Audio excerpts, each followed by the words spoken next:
The fete continued through the afternoon with the peculiar momentum of such gatherings, where the underlying currents of tension seemed only to strengthen the surface performance of civility and entertainment. By 5 o'clock, as the shadows began to lengthen across the manicured lawn, Miss Marple had taken herself to a quieter corner near the garden gate, where a bench overlooked both the main gathering and the path that led down to Elder Pond. She had the gift, cultivated over decades, of appearing inconsequential, an elderly lady enjoying the warmth of the sun and the distant sounds of merriment, while her observational faculties remained in perfect operation. It was from this vantage point that she noticed Catherine making her way deliberately toward the pond, moving with the careful precision of someone attempting to appear casual, while her movements were anything but. The girl was troubled, deeply so, and Miss Marple recognized in her hurried gait the physical manifestation of a mind overwhelmed by conflicting imperatives. Not 5 minutes later, Peter Hawthorne rose from his position near the croquet lawn and, with a show of examining the garden's perimeter, followed in Catherine's direction. This was worth noting, Miss Marple reflected, setting down her handbag on the bench beside her. The vicar's son possessed the kind of intensity that often masked deeper feelings than the object of his attention might welcome, and his pursuit of Catherine had taken on an almost desperate quality as the summer had progressed. She had observed, through the ordinary mechanics of village gossip and her own careful attention, that Peter had harbored feelings for Catherine long before Derek Ashford had appeared on the scene, and the arrival of the London banker had clearly caused him considerable distress. Whether this distress manifested as genuine heartbreak or wounded pride remained to be determined, though Miss Marple's experience suggested that in young men the distinction was often academic.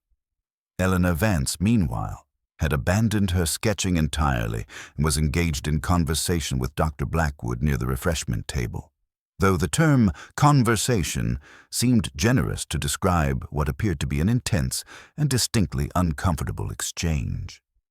The doctor's wife, Margaret, stood at a slight distance, her smile fixed and her posture rigid, watching the interchange with an expression that oscillated between anger and resignation. There was clearly a history here that extended beyond the current moment, Miss Marple observed, and the appearance of Derek Ashford and his evident intimacy with Catherine had somehow catalyzed whatever tensions had long simmered beneath the surface of the Blackwood marriage. She had noticed in her visits to the doctor's wife for her annual medical examinations certain signs of strain. The careful way Margaret applied her cosmetics to conceal marks that might not be entirely accidental, the slight flinching when her husband approached, and most tellingly, the sharp attention she directed toward any woman of youth and beauty who entered her husband's orbit. These were patterns Miss Marple recognized, for they echoed throughout human society regardless of station or circumstance, and she felt, as she always did in such circumstances, a profound sadness at the capacity of human beings to wound one another in the name of love or desire. Thomas Harrington had taken himself to the library of the great house, visible through the open French windows, and appeared to be consuming whiskey with rather more urgency than the afternoon's entertainment seemed to warrant. His wife, moving about among the guests with increasing desperation, kept casting glances toward the house, and Miss Marple noted that twice she had begun to move toward it before turning back to maintain her hostess's duties. Whatever conversation had occurred between Thomas and Derek by the pond, it had clearly disturbed the older man profoundly. At approximately 5:30, as the tea service was being laid out and the fete was settling into its final hours, Catherine reappeared from the direction of the pond, with Peter Hawthorne following several minutes behind her. The girl's eyes were reddened, though whether from tears or simple exertion could not be determined with certainty, and her composure, never entirely restored since the morning, seemed to have fractured further. Peter, for his part, displayed the frustrated anger of a man who had attempted to communicate something of vital importance and met only with resistance and rejection. These manifestations of human emotion, these small dramas being enacted across the lawn, would likely be attributed by the village to the natural anxieties attending Catherine's betrothal, and Peter's well-known but unrequited feelings. Yet Miss Marple, sipping her tea and making appropriately appreciative remarks to Mrs. Henderson about the Victoria sponge, recognized in these events the preliminary movements of something more substantial. She had lived long enough to understand that the surface explanations people offered for their behaviors were almost never the complete truth, and that the real currents motivating human action ran far deeper than the conscious narratives people constructed about their own lives. As the sun descended further and the afternoon dissolved gradually toward evening, Miss Marple noted that Derek Ashford had excused himself from the gathering, citing a telephone call he needed to make at the house, and that he did not return within any reasonable time frame. Mrs. Harrington's anxiety had become almost visible, a kind of vibration that accompanied her every movement. The fete, which had begun with such promise and careful orchestration, had acquired the quality of a performance in which the actors were no longer certain of their lines, moving through familiar motions while their minds occupied themselves entirely with concerns that had nothing whatsoever to do with bunting or croquet or the judging of marmalade. The moment that would later come to define the afternoon arrived with deceptive quietness, the kind of interruption that barely registered upon the consciousness of the assembled guests until the full weight of its implications began to sink in. At approximately 6 o'clock, as the sun hung low on the horizon and cast everything in shades of amber and rose, one of the groundskeepers, a weathered man named William Cottage, who had maintained the Harrington estate for nearly 40 years, came hurrying up from the direction of Elder Pond with an expression that transformed his ordinarily impassive features into something approaching panic. He moved directly to Thomas Harrington, who had emerged from the library and was attempting to maintain a facade of paternal satisfaction as he surveyed his daughter's betrothal celebration, and Miss Marple observed the precise moment when whatever William communicated to him caused the older man's face to drain of color. The groundskeeper's words were inaudible to most of the gathering, but his gestures were explicit and urgent, indicating the pond with repeated jabbing motions and a kind of barely controlled agitation that suggested nothing trivial occupied his thoughts. Thomas Harrington stood absolutely still for a moment, as if processing information that contradicted some fundamental aspect of his understanding of the world. And then he turned and began moving toward the pond with such determination that several guests instinctively moved to follow him. Mrs. Harrington, observing her husband's sudden departure with visible alarm, abandoned all pretense of hostess composure and hurried after him, her elaborate cream dress and carefully arranged hair seeming suddenly ridiculous against the urgency of her stride. Miss Marple, noting that discretion would be neither possible nor particularly valuable at this juncture, set down her teacup with deliberate care and rose to her feet with the measured grace of someone who had practiced the mechanics of aging until they had become second nature. She followed at a distance that preserved her inconspicuousness while ensuring she would observe whatever was transpiring at the pond's edge. A crowd began to gather spontaneously, drawn by some invisible mechanism that human beings seemed to possess for detecting crises in their vicinity, and within minutes, a substantial portion of the fete's attendees had abandoned their games and conversations to make their way toward the water. Eleanor Vance was among the first, her artist's eye apparently detecting in the groundskeeper's distress something worthy of immediate investigation.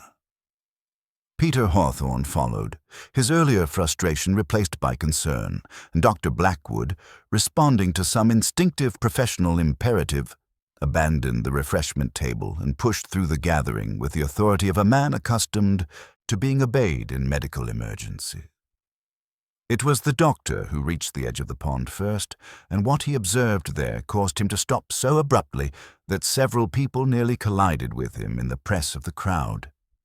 Derek Ashford lay in the shallow water near the pond's edge, his expensive London suit plastered against his body, his face turned upward toward the darkening sky with the peculiar immobility of the dead.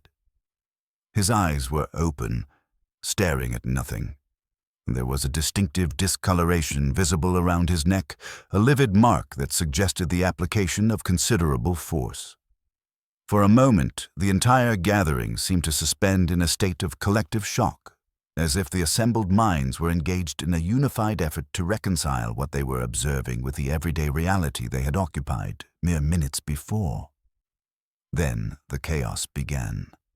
Mrs. Harrington released a sound that was somewhere between a scream and a wail. Thomas grabbed his wife as if she might otherwise dissolve into the water, and several guests began talking simultaneously, their voices rising in that particular cacophony that accompanies sudden death. Dr. Blackwood, recovering from his initial paralysis with professional efficiency, waded into the pond to confirm what was already painfully apparent to everyone present. Derek Ashford was dead, and had been so for some considerable time. Miss Marple, standing at the periphery of the gathering, observed not the body in the water, but rather the reactions of those around her, noting with the precision of a cartographer the subtle shifts in posture and expression that spoke volumes about guilt, fear, relief, and shock. Catherine Harrington, pushing through the crowd to reach her mother, displayed a kind of stricken confusion that suggested genuine surprise, though whether that surprise extended to the fact of Derek's death or merely to the manner and timing of its discovery remained an open question. Peter Hawthorne's expression contained elements of genuine horror mixed with something more complex, a kind of grim vindication, as if some dark thought he had harbored had manifested itself in the world with terrible literalness. Eleanor Vance stood apart from the main group, sketching the scene with mechanical precision, though Miss Marple noticed that the artist's hands were trembling slightly, and her eyes occasionally moved to Peter with an intensity that suggested a connection between them that had not been obvious during the afternoon's proceedings. The vicar, summoned immediately by one of the younger guests, arrived within minutes and began offering prayers and comfort with the practiced efficiency of someone accustomed to death, though even his professional composure seemed challenged by the violence implicit in Derek Ashford's position and appearance. It was Eleanor Vance who, after several minutes of this gathering chaos, observed that Derek's hands bore distinct marks that suggested a struggle, and that there appeared to be what might be blood or mud beneath his fingernails. This observation, spoken quietly and almost matter-of-factly, introduced the possibility that had not yet been articulated aloud, that Derek Ashford had not fallen into the pond, nor had he drowned by accident, but rather that he had been deliberately placed into the water after whatever violence had produced those telltale marks upon his neck. The question of who had committed this act of violence, and why, suddenly transformed what might have been an unfortunate accident into a deliberate crime, and the village of Elderbrook, which had awakened that morning to anticipate a pleasant summer celebration, found itself instead suspended in the terrible uncertainty that accompanies murder. The police arrived within the hour, summoned by telephone from the village constable's office, their arrival marked by the distinctive sound of an automobile negotiating the winding drive that led to the Harrington estate. Inspector Martin Coventry, a man of approximately 50 years with the measured demeanor of someone who had encountered human depravity in sufficient quantity to regard it with neither surprise nor particular moral judgment, surveyed the scene with the thoroughness that his position demanded. He established a perimeter around the pond with the assistance of the local constable, a younger man named Davies, whose enthusiasm for his duties seemed somewhat diminished by the gravity of the circumstances. The body was photographed in situ, though the advancing dusk required the use of artificial lighting that lent the entire proceedings a theatrical quality entirely at odds with the solemn business of death. Dr. Blackwood, having been asked to provide his preliminary assessment, explained that Derek Ashford had likely been deceased for somewhere between 3 and 6 hours, placing the time of death roughly between midday and 3 o'clock in the afternoon, a window that encompassed the period when the fete was in full swing, and any number of people might have had opportunity to visit the pond. The marks around the victim's neck suggested strangulation, though the precise implement remained unclear, and the evidence of a struggle implied that Derek had not gone peacefully into death. Inspector Coventry, accepting this information with a curt nod, began the laborious process of taking statements from the assembled guests, a task that continued well into the evening as darkness fell completely, and the pleasant summer celebration was entirely transformed into the bleak architecture of a murder investigation.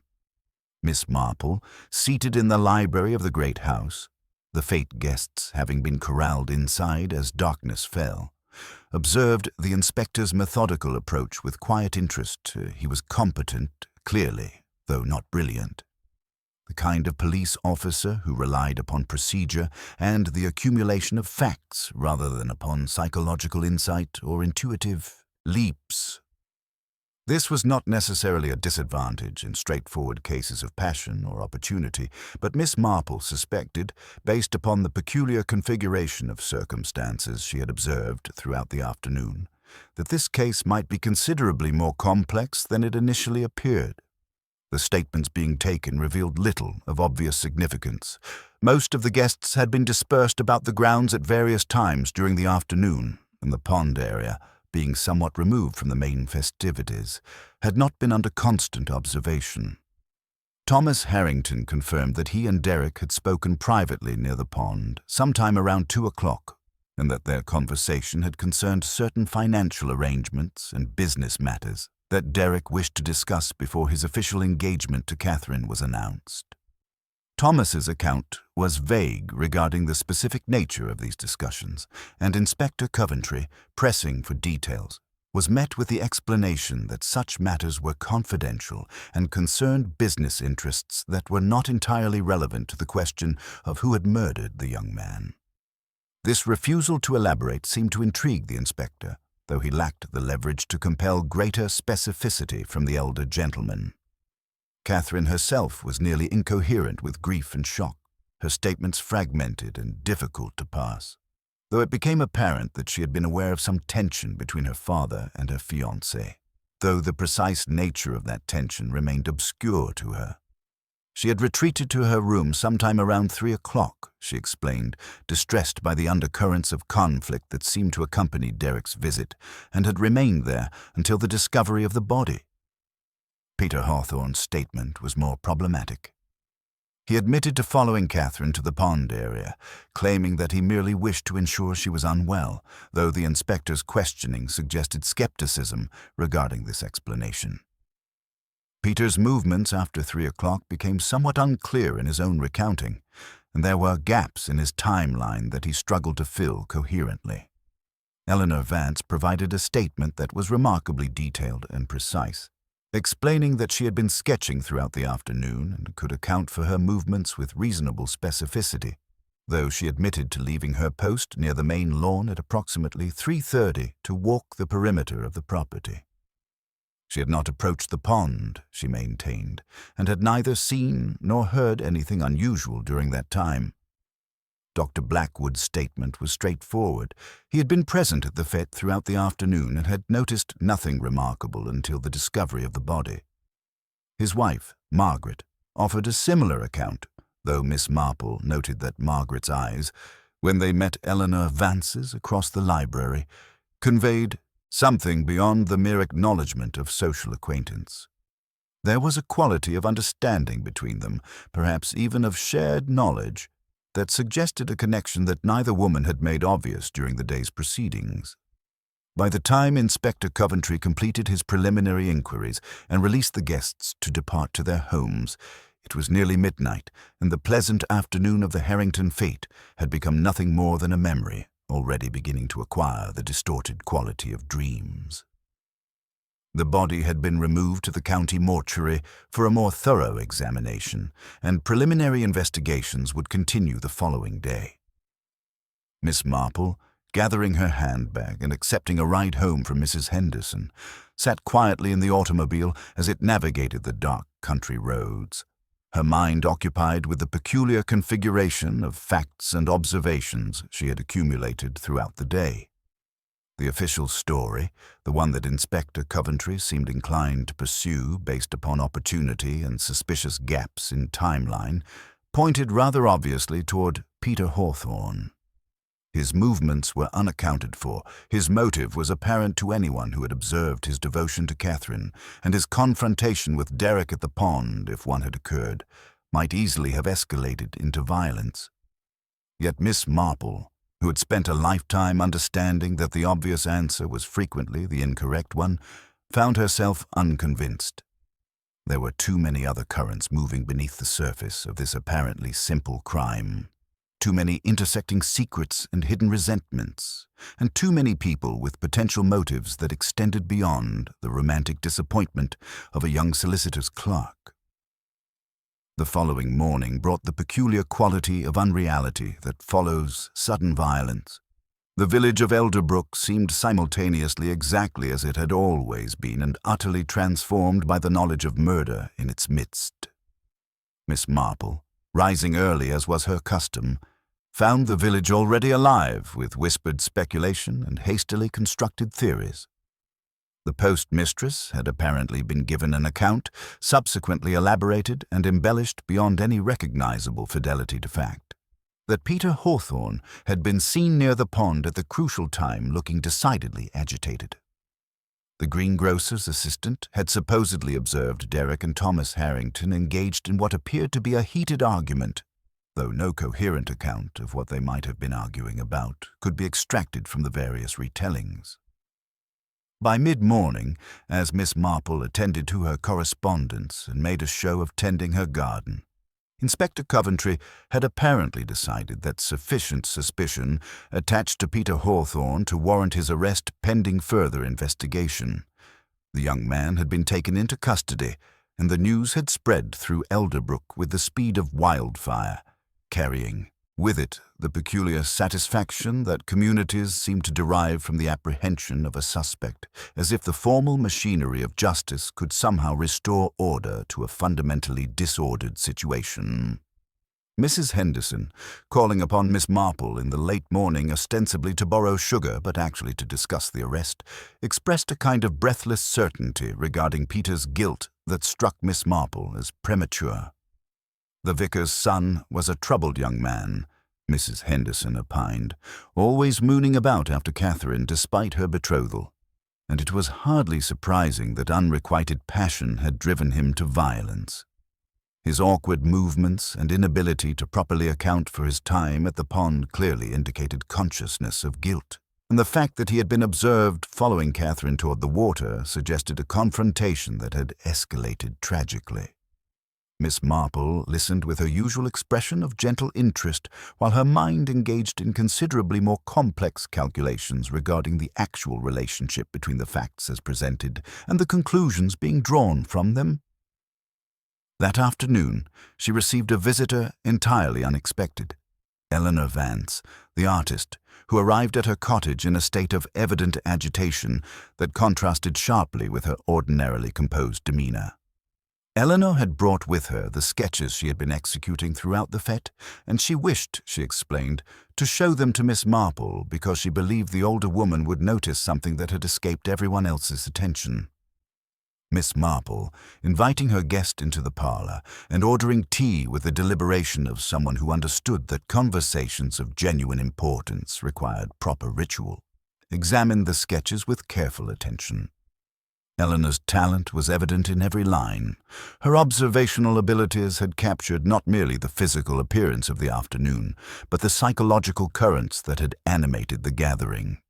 There, in the sketches, was Catherine's distress rendered in the subtle drooping of her shoulders, Thomas Harrington's agitation visible in the tension of his jaw, and Dr. Blackwood's particular intensity made apparent through his body language and the way his attention seemed perpetually directed toward younger women. But it was one sketch in particular that drew Miss Marple's focused consideration, a drawing that captured the moment immediately after Derek Ashford and Thomas Harrington had emerged from their conversation by the pond. In Eleanor's rendering, one could see clearly that it was not Derek who appeared to be the dominant figure in whatever had passed between them, but rather Thomas, whose posture conveyed a kind of controlled fury barely maintained beneath a surface of propriety.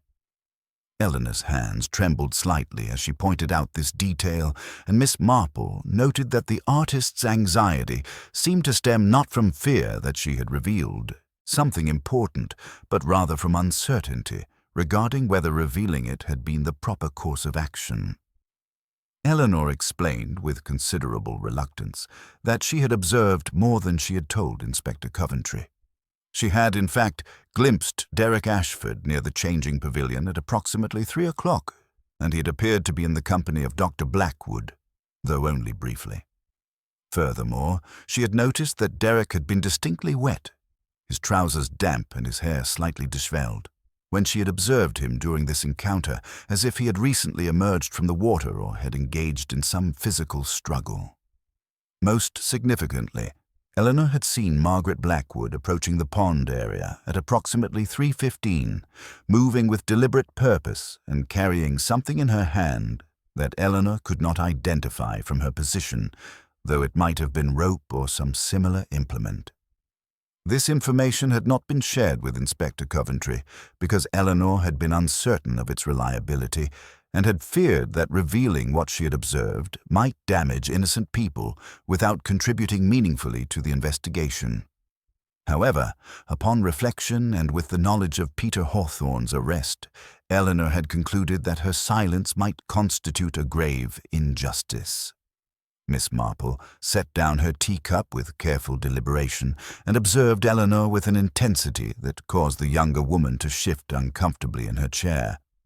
The question that naturally arose, Miss Marple suggested gently, was whether Eleanor's reluctance to come forward had stemmed entirely from uncertainty regarding her observations, or whether it might have been influenced by a desire to protect someone whom she cared about deeply.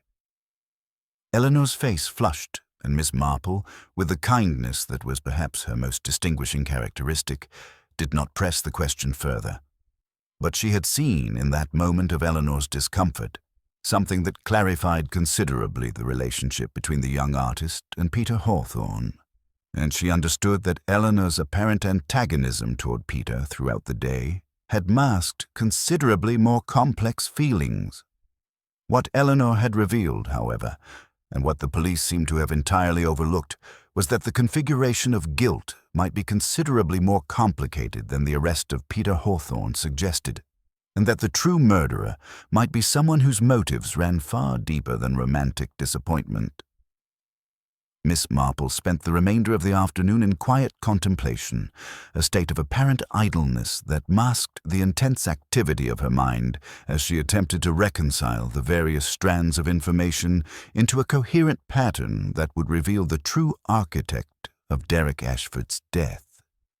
The obvious suspect, Peter Hawthorne, seemed to her increasingly like a convenient solution to a problem that was considerably more intricate than Inspector Coventry's methodical procedures seemed equipped to unravel. The piece of information that Eleanor had provided regarding Margaret Blackwood's movements and the mysterious object she carried suggested possibilities that extended far beyond the simple narrative of passionate young love betrayed into violence.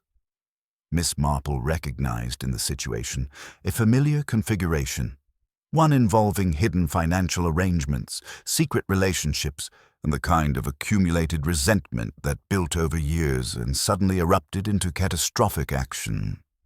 That evening, she made several telephone calls, her inquiries ostensibly casual and oriented toward matters of no great consequence, but actually designed to extract information that might illuminate the relationship between the principal players in this drama.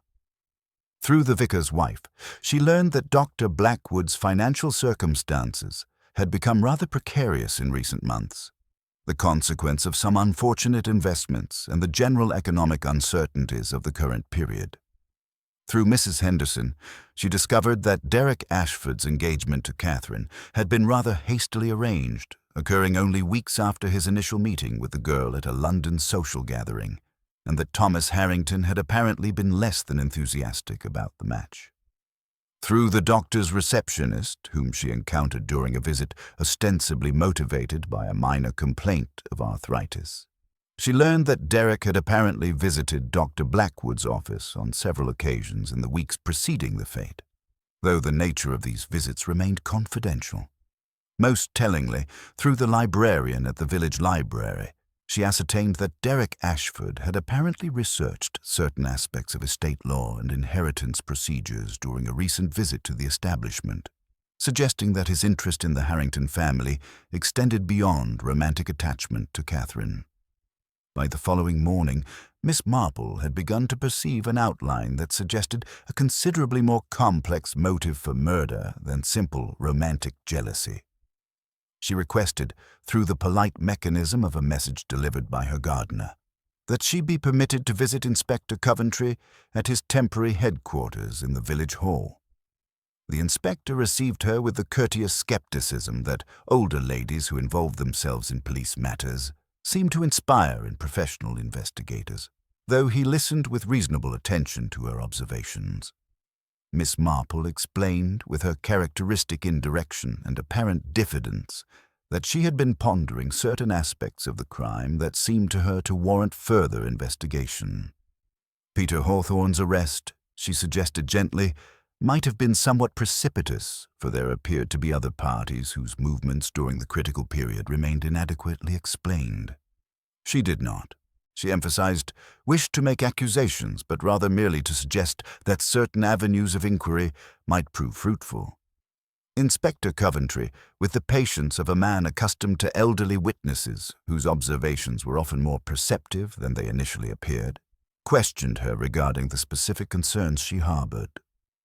Miss Marple, speaking with care and precision, drew his attention to the likelihood that Derek Ashford had not come to the Harrington estate with entirely innocent intentions regarding his betrothal to Catherine.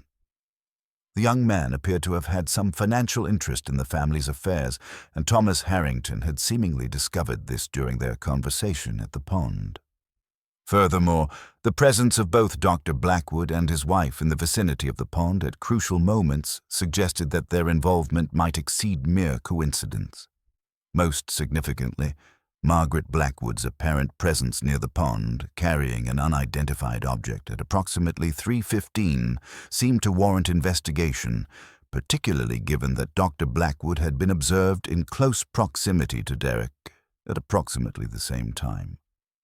The inspector, his expression shifting from polite tolerance to genuine interest, acknowledged that these observations possessed merit. He authorized additional inquiries regarding Dr. Blackwood's financial circumstances and his professional relationship with Derek Ashford, and he agreed that Margaret Blackwood's movements during the critical period merited more thorough examination. Within the next 2 days, the investigation took a dramatic turn when it was discovered that Derek Ashford had, in fact, been attempting to manipulate his way into the Harrington family's financial affairs through a combination of romantic attachment to Catherine and leverage regarding certain confidential information that he had apparently obtained regarding Thomas Harrington's business dealings. Derek had apparently been involved in a scheme with an associate in London to blackmail Thomas into providing him with a substantial sum of money in exchange for Derek's agreement to abandon his engagement to Catherine and disappear from the family's life. The financial motive, once established, suddenly transformed the investigation from a matter of romantic passion into something considerably more sinister.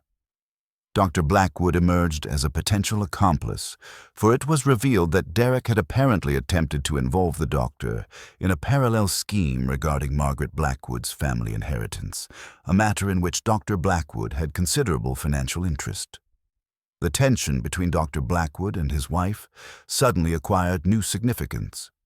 Margaret had apparently discovered her husband's involvement in Derek's schemes and had become determined to prevent the doctor from being ruined by association with the young man's criminal activities. The arrest of Peter Hawthorne was quietly reversed. The young man released with the formal apologies that such errors occasionally warranted, and the investigation shifted its focus entirely toward the relationships between Derek, Thomas Harrington, and the Blackwood couple, revealing a network of deception and financial desperation that made Derek Ashford's death not an act of passionate impulse, but rather a calculated removal of a threat to multiple people's security and reputation. The revelation of Derek Ashford's financial machinations cast an entirely new light upon the events of the fate afternoon, and Miss Marple observed with quiet satisfaction as Inspector Coventry's investigation began to acquire the focused intensity that comes when the true nature of a crime becomes apparent.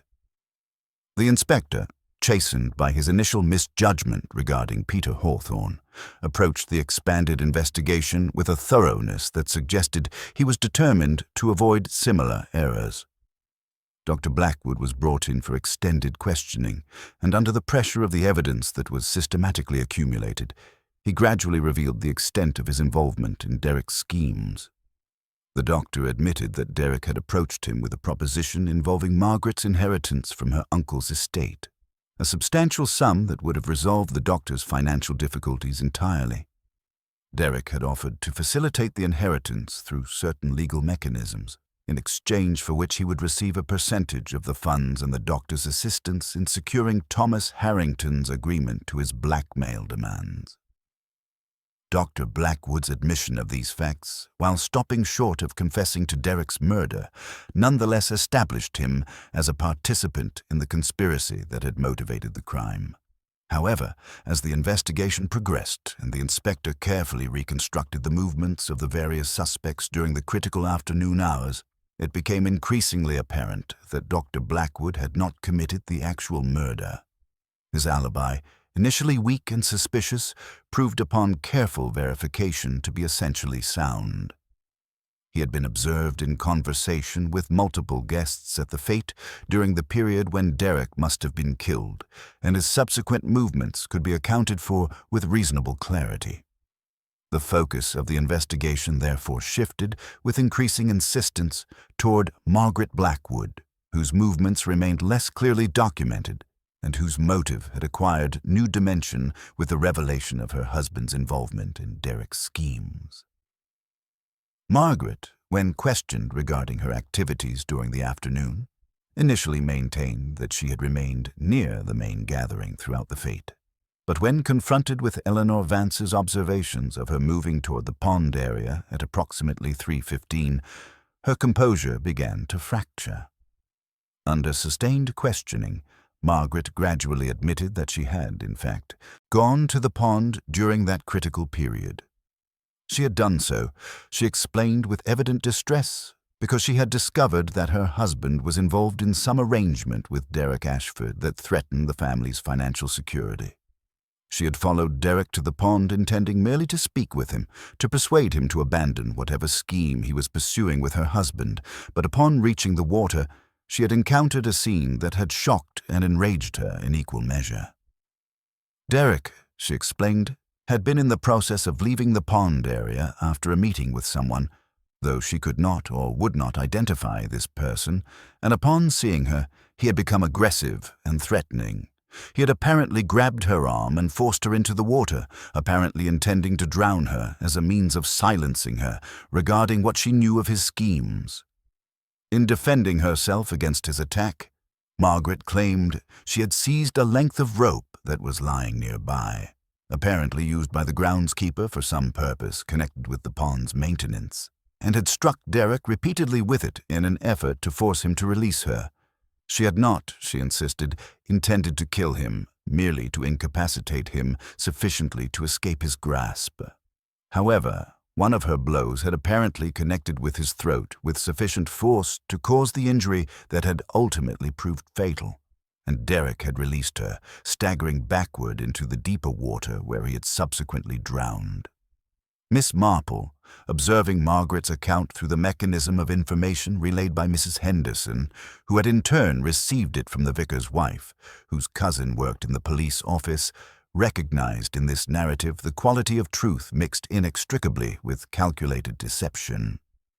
Margaret had indeed struck Derek with the rope, and the force of her blows had indeed contributed to his death, but the sequence of events as she described them seemed to Miss Marple to require closer examination than Inspector Coventry appeared inclined to give it.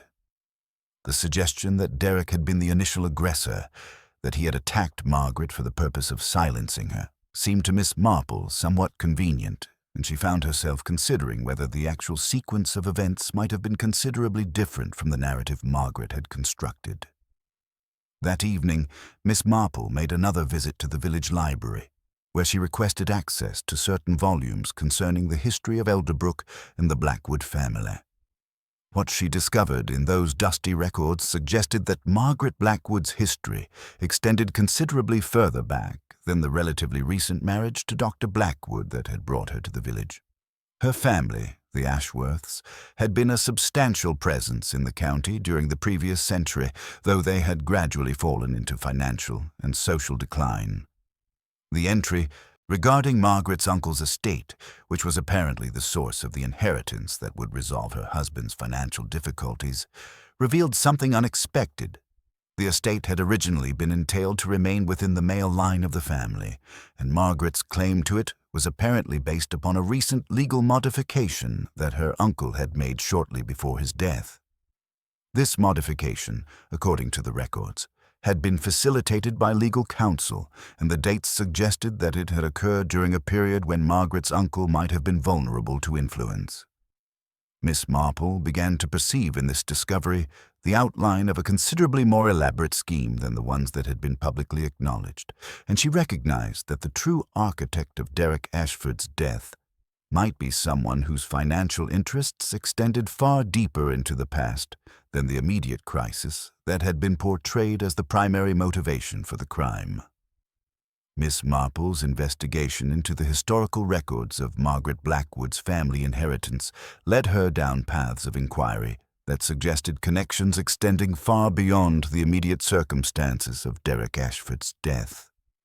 She discovered, through careful correspondence with solicitors and archivists in the county town, that Margaret's uncle's estate modification had been facilitated not by independent legal counsel, but rather by a solicitor named Edward Fairchild, who had practiced in the area during the previous decade before relocating to London. The timing of this discovery coincided precisely with a curious gap in Margaret's own history, a period of approximately 2 years during which she had apparently resided away from the county, during which her family's financial circumstances had undergone a dramatic and inexplicable improvement. These details, while individually innocuous, acquired new significance when considered in conjunction with the revelation that Derek Ashford had apparently worked in a London legal office prior to his arrival in Elderbrook, and that this office had been, until recently, associated with the practice of Edward Fairchild. The implications of these connections suggested a network of relationships and manipulations that extended considerably beyond what either Margaret's confession or Dr. Blackwood's admissions had acknowledged, and Miss Marple resolved to bring these discoveries to Inspector Coventry's attention in a manner that would prompt more searching investigation into Derek Ashford's background and the true nature of his involvement with the Blackwood family. However, before she could arrange this communication, a new complication emerged. Dr. Blackwood, apparently perceiving that his wife's arrest was imminent and that his own complicity in Derek's schemes would inevitably become the subject of criminal charges, attempted to take his own life by consuming a substantial quantity of the medications he had access to through his medical practice. He was discovered by his housekeeper in a state of profound unconsciousness, and only the swift intervention of his medical colleagues in the county hospital prevented his death. His survival, while ensuring that he would face trial for his role in Derek's blackmail schemes, also meant that he would likely be unavailable for extensive questioning for some considerable period. Margaret Blackwood, learning of her husband's attempted suicide while in police custody, underwent a psychological crisis that manifested in a complete revision of her earlier confession. She now insisted, with an intensity that bordered on hysteria, that she had not struck Derek Ashford at all, and that her earlier account had been entirely fabricated in an effort to protect someone else whose involvement in the crime she had only recently come to understand. She had, she now claimed, gone to the pond because she had received a message, delivered anonymously, warning her that Derek intended to harm someone she cared about deeply, and that she had arrived at the water's edge to find Derek already dead, his body partially in the water and partially on the muddy shore. She had panicked, she explained, and had fled the scene without attempting to summon assistance, afraid that her presence would implicate her in a crime she had not committed. This revised account, delivered with evident emotional distress and apparent genuine conviction, threw the investigation into considerable confusion. Inspector Coventry, frustrated by the apparent unreliability of Margaret's testimony and uncertain regarding which version of events more closely approximated the truth, found himself forced to reconsider the entire configuration of the crime. Miss Marple, receiving news of Margaret's revised confession through the village's extraordinarily efficient information network, recognized in this development the emergence of the true complexity that had motivated the murder.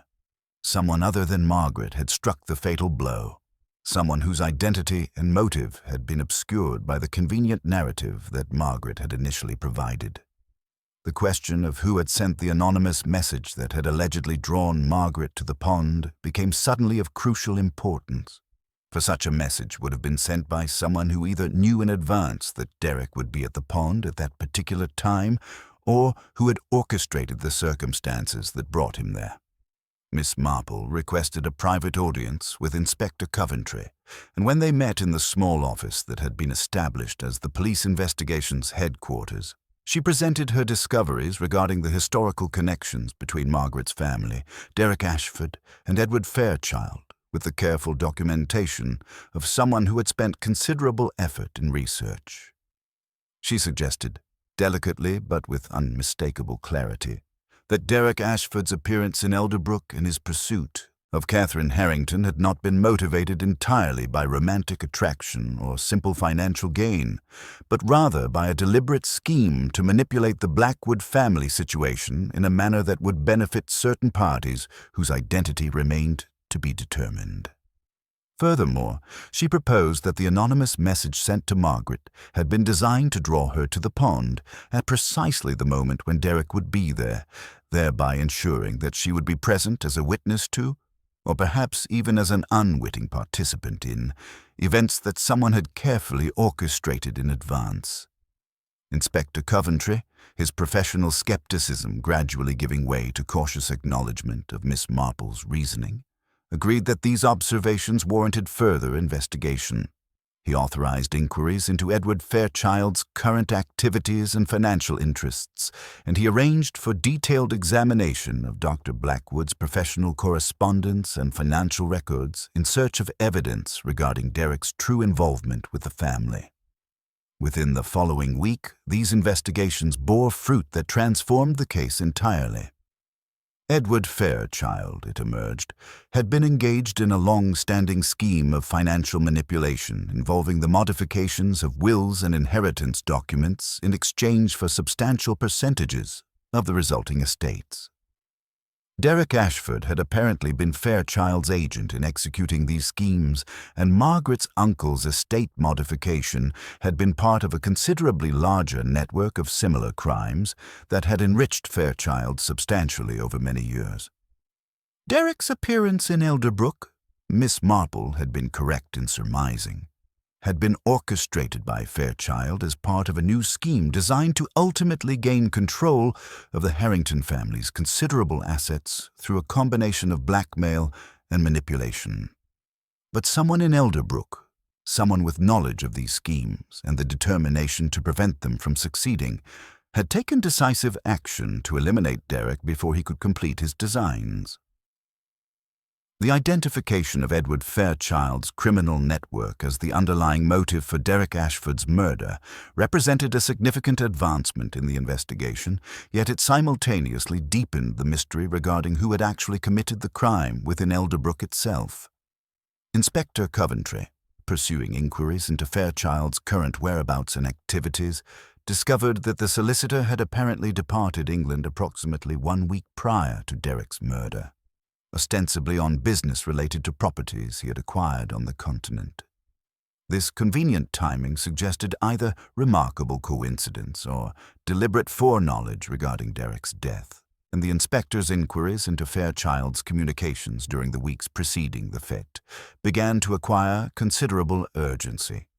What emerged from these investigations was a pattern of correspondence between Fairchild and an unknown party in Elderbrook, conducted through the mechanism of letters addressed to intermediaries and employing a cipher that suggested both care and desperation. When these letters were finally decoded with the assistance of specialists, they revealed that Fairchild had become aware, through some undetermined source, that his schemes in Elderbrook were in danger of exposure. Derek, it appeared, had begun to develop reservations regarding the extent of Fairchild's operations and had apparently threatened to reveal the details of the blackmail scheme to authorities unless Fairchild agreed to abandon his manipulations of the Blackwood family inheritance. Fairchild, unable to tolerate the prospect of Derek's betrayal, had apparently made arrangements for Derek's elimination, and the mysterious correspondent in Elderbrook had apparently accepted a commission to carry out this task. However, the identity of this correspondent remained unclear despite the most thorough examination of the coded letters, though certain references within the communications suggested that the person was someone with intimate knowledge of the Harrington family and access to the estate grounds. Miss Marple, upon learning of these developments, requested another interview with Inspector Coventry, during which she proposed a hypothesis that, while somewhat speculative, nonetheless seemed to her to account for the various anomalies in the case that continued to resist straightforward explanation. She suggested that the anonymous message sent to Margaret Blackwood had not been designed merely to draw her to the pond, but rather to ensure that she would be present at precisely the moment when the crime was committed.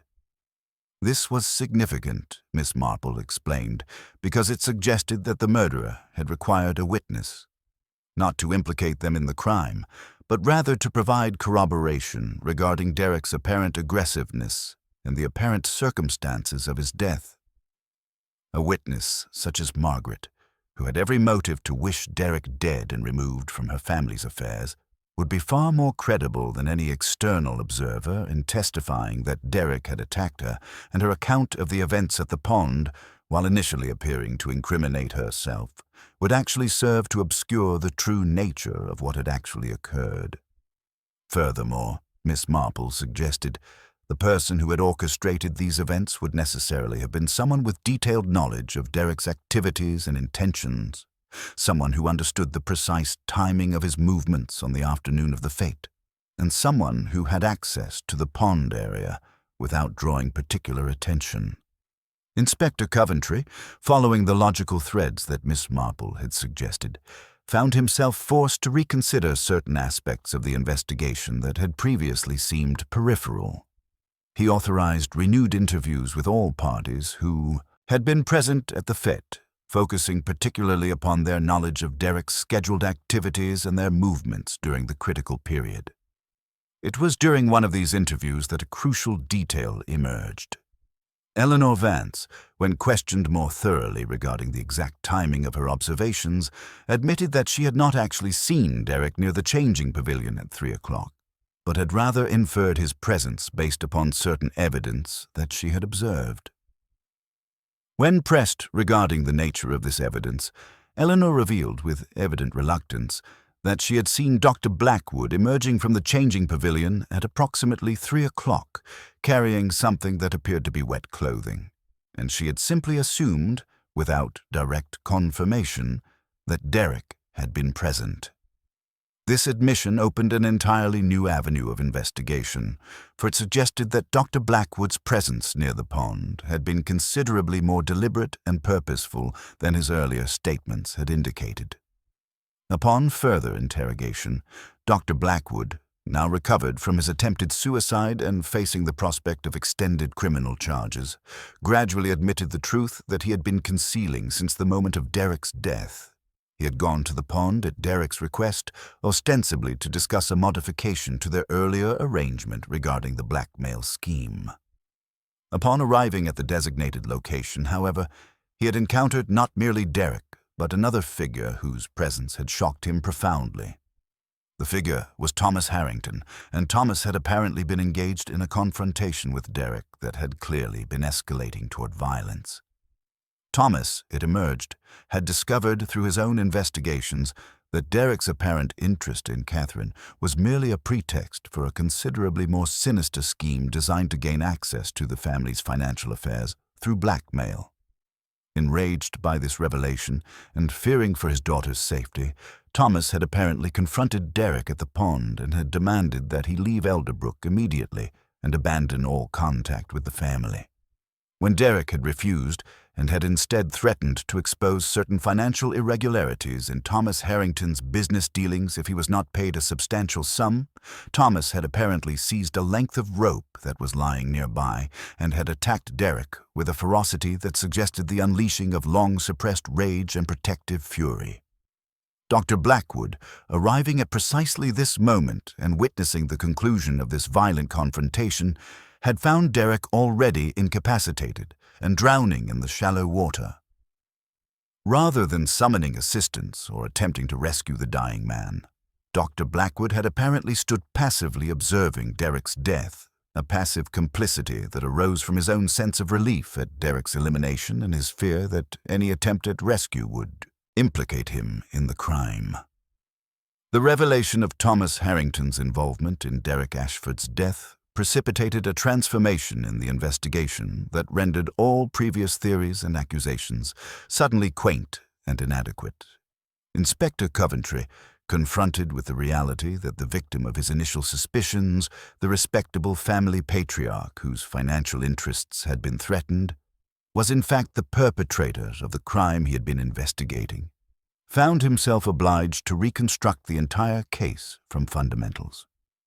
Thomas Harrington, when finally confronted with the accumulating evidence regarding his presence at the pond and his violent confrontation with Derek, did not initially deny the substance of what was alleged, though he offered explanations and justifications that spoke to his state of mind at the crucial moment.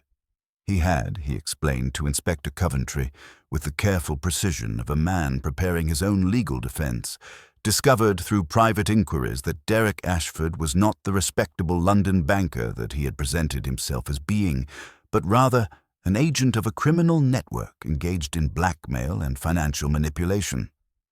The young man's apparent romantic interest in Catherine had been nothing more than an elaborate means to gain access to the family's business affairs and financial arrangements. Thomas had become convinced, through the evidence he had gathered, that Derek intended to use compromising information regarding the family's financial dealings as leverage to extort a substantial payment, and that should Thomas refuse these demands, Derek would destroy the family's reputation and business interests through the revelation of this information to authorities and business competitors. Furthermore, Thomas had apparently discovered that Derek had already been in contact with certain members of the family regarding the blackmail scheme, and that the engagement to Catherine had been proceeding precisely according to a predetermined plan designed to position Derek optimally to execute his criminal designs. Confronted with this reality and desperate to protect his daughter from association with this criminal enterprise, Thomas had gone to the pond with the intention of confronting Derek directly and forcing him to abandon his schemes. He had not, he insisted, gone with the deliberate intention of committing murder, though he acknowledged that the confrontation had escalated rapidly once Derek had made clear his unwillingness to abandon his plans and had instead threatened to expose financial irregularities in Thomas's own business dealings. In his defense, Thomas claimed that Derek had been the initial aggressor, that the young man had attacked him physically in an attempt to prevent Thomas from reporting the blackmail scheme to authorities, and that Thomas had defended himself with the only available implement, the rope that had been lying near the pond's edge. In defending himself, Thomas had struck Derek with force sufficient to cause injury, and Derek had subsequently drowned in the shallow water, while Thomas, horrified by what had occurred and paralyzed by the implications of his actions, had stood frozen at the water's edge until Dr. Blackwood's arrival had forced him to confront the reality of what he had done. Miss Marple, observing these developments with the careful attention of someone who had devoted considerable effort to understanding the precise mechanics of this crime, recognized in Thomas Harrington's account a narrative that contained certain elements of truth but which nonetheless diverged in significant particulars from what the physical evidence seemed to suggest. She requested, through Inspector Coventry, permission to conduct a final interview with Thomas Harrington, a request that was granted with the understanding that Miss Marple would share any insights she obtained with the police investigation.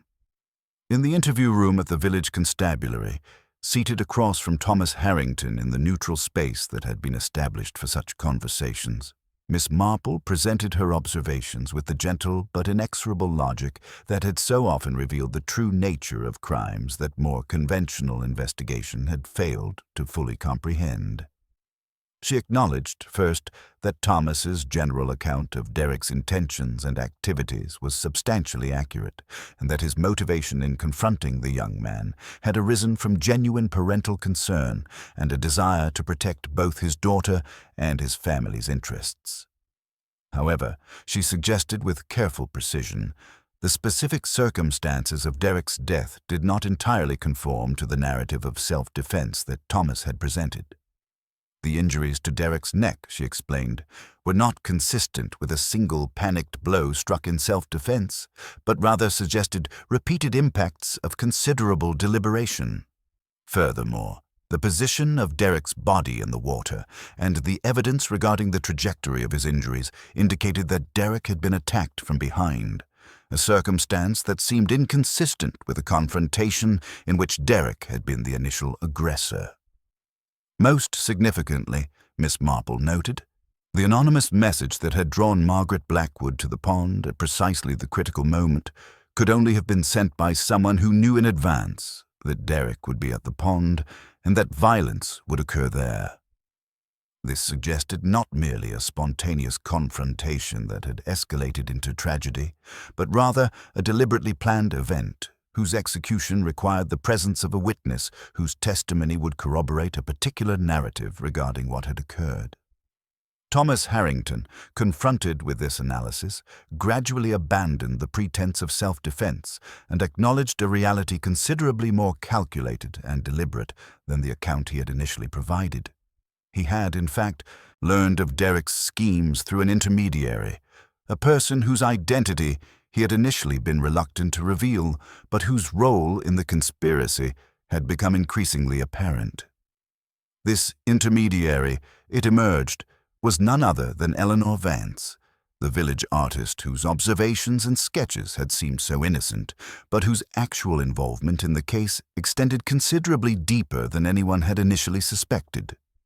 Eleanor had apparently been engaged by Edward Fairchild through the mechanism of financial incentives connected to her artistic career and professional opportunities to monitor the progress of his schemes in Elderbrook and to ensure that any complications were resolved efficiently.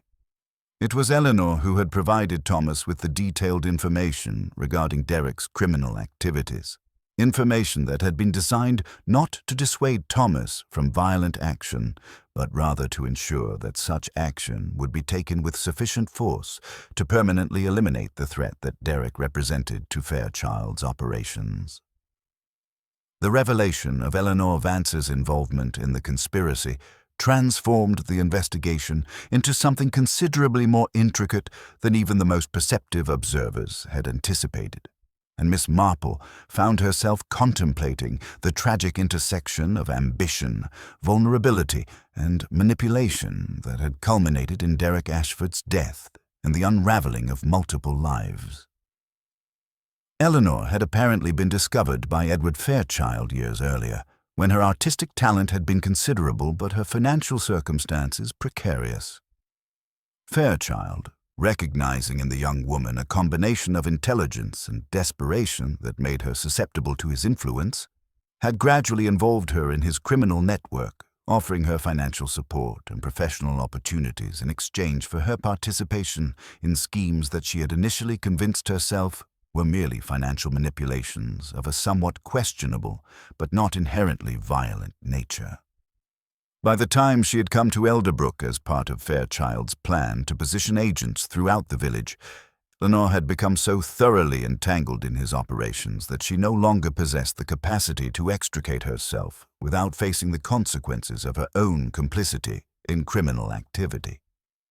When Inspector Coventry questioned Eleanor regarding her involvement, she initially denied any knowledge of Fairchild's schemes beyond what might be considered casual acquaintance. But when confronted with the evidence that Thomas had provided regarding their communications, her resistance gradually crumbled into an admission of circumstance and coercion that carried profound emotional weight. She had not known, she insisted, that Thomas would actually murder Derek, or that her revelation of Derek's criminal intentions would precipitate such violence. She had believed, she claimed, that Thomas would simply confront Derek and force him to leave the village, thereby eliminating the threat to the family without requiring more drastic intervention. The anonymous message she had sent to Margaret had been designed, she explained, merely to ensure that Margaret would be present to witness Derek's departure and the supposed reconciliation that would follow, thereby cementing the narrative that Derek had chosen to abandon his schemes and leave Elderbrook. When Derek had actually been murdered, Eleanor had been horrified and terrified, recognizing that she had inadvertently become an accessory to a crime that extended far beyond the financial manipulations she had previously rationalized as acceptable. Miss Marple, listening to Eleanor's explanations with the patient attention of someone who understood that truth often emerged through layers of self-deception and constructed narrative, recognized in the young artist's account a genuine acknowledgement of culpability mixed with a desperate attempt to minimize her responsibility for the consequences of her actions. She suggested, with characteristic gentleness but unmistakable clarity, that Eleanor's horror at Derek's murder seemed to Miss Marple to be somewhat disproportionate to what one might expect from someone who had merely been ignorant of the ultimate outcome of her actions. The specific nature of Eleanor's distress and the particular intensity with which she had subsequently attempted to protect Peter Hawthorne by withholding her observations regarding Margaret's movements suggested that Eleanor's involvement in the conspiracy extended somewhat deeper than she had acknowledged. Eleanor, finally confronted with the reality that her deceptions had been penetrated and that further resistance was futile, admitted that she had known considerably more regarding Thomas's intentions than she had previously disclosed. Fairchild had, in fact, instructed her to ensure that Thomas became sufficiently enraged by Derek's activities that violent action would become inevitable, and Eleanor had followed these instructions with the full knowledge that they would likely result in Derek's death. She had been promised, in exchange for her participation in this orchestrated elimination, that Fairchild would arrange for her professional career to be established on a substantially more secure foundation, and that her own past involvement in his criminal network would be protected from exposure. Eleanor had chosen, in other words, to become a conscious participant in murder, rationalized through the mechanism of telling herself that Derek Ashford's death was a justifiable elimination of a dangerous criminal whose activities threatened innocent people. This revelation, delivered in a voice that trembled with emotion and self-awareness regarding her own moral culpability, seemed to crystallize for Miss Marple the fundamental nature of the crime that had been committed at Elder Pond. It had not been, ultimately, a crime of passion or circumstantial violence, but rather a carefully orchestrated murder in which multiple parties had participated for reasons ranging from protective desperation to calculated ambition to complicit participation in criminal conspiracy. Thomas Harrington, driven by genuine parental concern, but also by the influence of Eleanor's carefully constructed narrative regarding Derek's threat, had executed the actual violence, while Eleanor and, through the mechanism of his passive observation, Dr. Blackwood had each participated in their own manner in ensuring that Derek's death occurred and remained concealed. Inspector Coventry, receiving Miss Marple's final analysis of the case, found himself confronted with a situation of considerable legal and moral complexity. Eleanor Vance's participation in the conspiracy to murder Derek Ashford was clear Yet her culpability seemed somewhat mitigated by her own apparent exploitation by Fairchild, and her subsequent distress regarding the actual outcome of her actions. Thomas Harrington's responsibility for Derek's actual death was undeniable, yet his motivation had arisen from genuine, if misguided, parental concern. Dr. Blackwood's passive complicity seemed to occupy a moral and legal space that was particularly difficult to navigate.